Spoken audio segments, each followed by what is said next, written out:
زما استاد چې کوم مسؤلیت دی، قدرمن استاد، قدرمن رئیس، قدرمن پوزي رئیس، زما استاد مسؤلیت دا دی چې په دای اسلامي نظام کې دا یو علمي برخه ما او تاسو سره سوي راځه په شی ایمانداري او په شی صداقت د دې نظام حمایه وکړو. دا چې تربیه د خپل بچان وکړو چې د حق ماده کړي، دا ځوان یو امانت دی زما استاد په غاړه کې. په هر لحاظ باندې د عقیدې په لحاظ هم مسؤلیت لرو، د اخلاق په لحاظ هم مسؤلیت لرو، او کوم رشته چې د انتخاب کړی ده د هغه رشته په لحاظ هم مسؤلیت لرو. امر زیاته متوجه یو قدرمنو. دا اوس تاسو په انټون کې داسې وینئ چې دا زیربنا کارونه روان دي الحمدلله.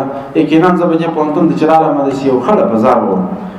الله پاک داسې نظام درکړی دی، ستا عقیده او ستا ایمان او ستا لیاقت هر څه به ان شاء الله په دې نظام باندې صادق کیږي. نو خدای پاک د ټولو قدرمنو سره ځي ځوانانو غوښتنه مې دا ده اخري چې تاسو به خپل ایمان ته متوجه یاست، خپل عقیدې ته متوجه یاست. قدرمن استادان دې زموږ د دې بچانو سالمه تربیه وکړي، او ان شاء الله د اسلامي امارت زعیم مالک قادر امیر المؤمنین حفظه الله تعالی ماشام ورسره ملاقات وو.